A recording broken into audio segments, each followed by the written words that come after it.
Sa ilalim ng dagat may hari. Matanda na siya. Nakakita na ng libu-libong pag-ibig na nasawi. Para sa kanya, ang pag-ibig ay kahinaan. Hinarap niya si Ligaya. Pumili ka, sabi ng hari. Kung mananatili ka sa kanya sa pampang, mawawala ang iyong buntot.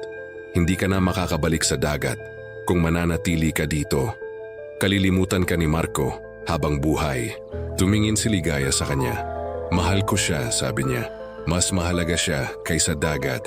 At doon nagsimula ang sakit. Gumapang siya sa buhangin. Pumuputok ang kanyang buntot. Ang dugo ay tumulo sa buhangin. Sumigaw siya sa sakit pero hindi siya tumigil. Nakatayo siya. Nanginginig. Naglakad siya isang hakbang, 2, 3, hindi na siya sirena. Tao na siya, para kay Marco. Pagdating niya sa bahay ni Marco, walang tao, walang damit. Walang kahit anong bakas na may nakatira dito. Tanging alikabok at katahimikan ang sumalubong sa kanya.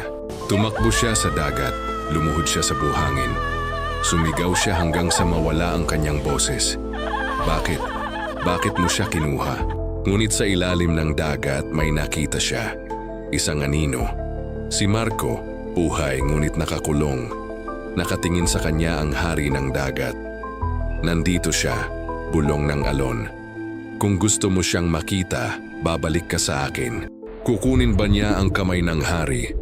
O may iba pa siyang paraan? Abangan ang ikatlong bahagi.